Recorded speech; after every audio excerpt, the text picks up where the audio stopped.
Greetings panel. My name is Chausse, and I am the Executive Director of House of Hope in Lowell. My organization provides emergency shelter for 24 families and has done so for more than 25 years. House of Hope also owns and manages 15 units of permanent supportive housing for formerly homeless families. We have successfully transitioned from a shelter provider to a service-supported housing provider, and we yearn for the day when our shelter buildings can be rehabbed to become permanent housing.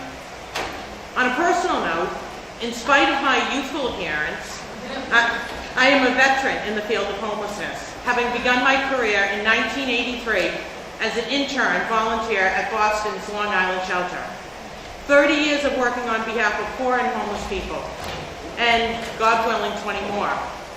So I've seen it and I lived it, and I know most people want our poorest brothers and sisters to have access to the basic necessities of life.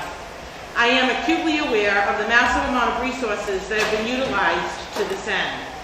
And I'm also aware that it's not a coincidence that federal dollars and housing support from HUD has plummeted during the decades that housing insecurity and homelessness has increased.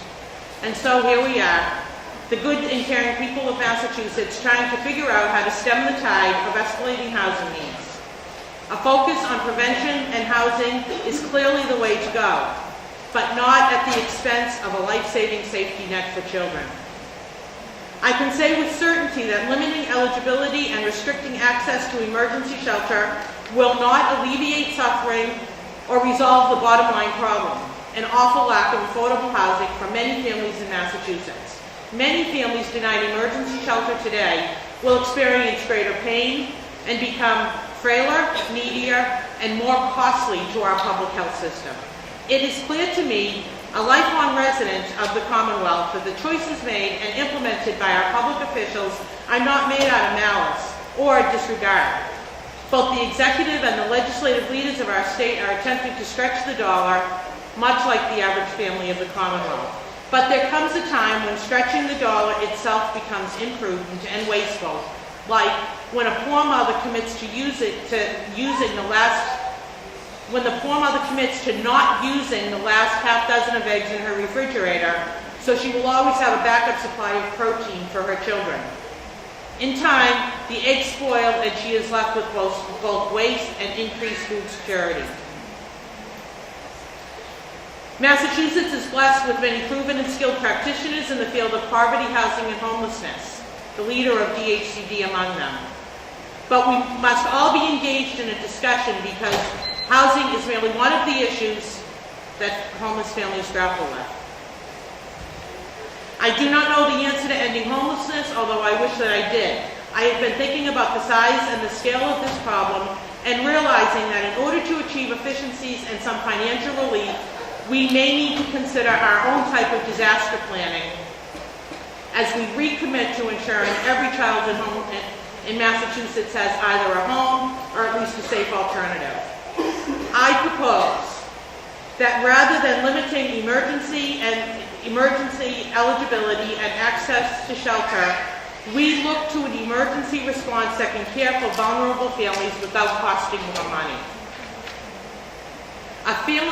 It's been that fast, really?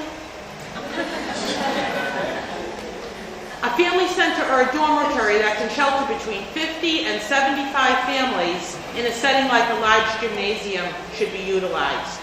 Because in a setting like this, families can be sheltered and food services can be made available. Paraprofessional staff can be 24/7 eyes and ears, and professional case managers can be right on site, reducing the costly requirement for travel between sites. Sleeping arrangements could be designed so that each family had its own space, much like the current work cubicles in many offices. Common quiet rooms and communal recreation space would be used for food service and passive recreation like television. Play areas will be critical.